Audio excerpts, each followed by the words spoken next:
Today we're making the one thing that you must never, and when I say never, I mean never visit Tobago and leave without. Today we're making Benne balls.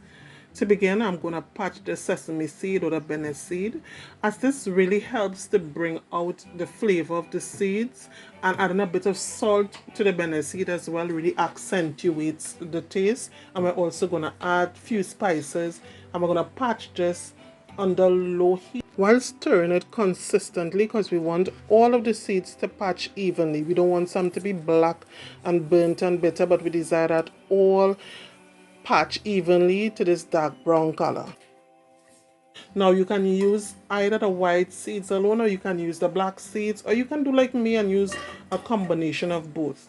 Once I've finished patching my Benne seeds, I'm going to place some sugar in another pan under low heat, and I'm going to allow the sugar to melt.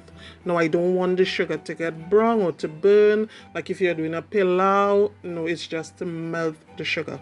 Once the sugar is fully melted, you're going to turn off the stove and you're going to add in the Benne seeds and incorporate everything, and it will come together.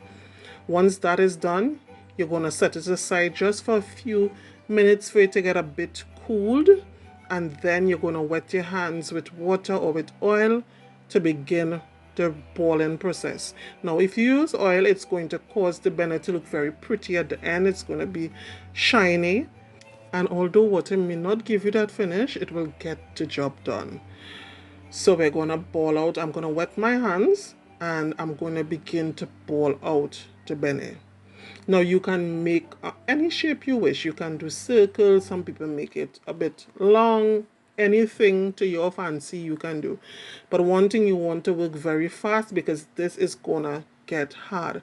And once it gets hard, you may need to put it back on the stove just for a bit and start working again. One of the signs that it's beginning to get hard is as you roll it, it begins to kind of flake at the end, and then you would feel the difference in the texture. It may not form the ball as easy as you would want it to form. So this is what it looks like after I've completed it, and believe me, it's delicious. No questioning about it. Hope you enjoy. God bless you. I love you. Bye.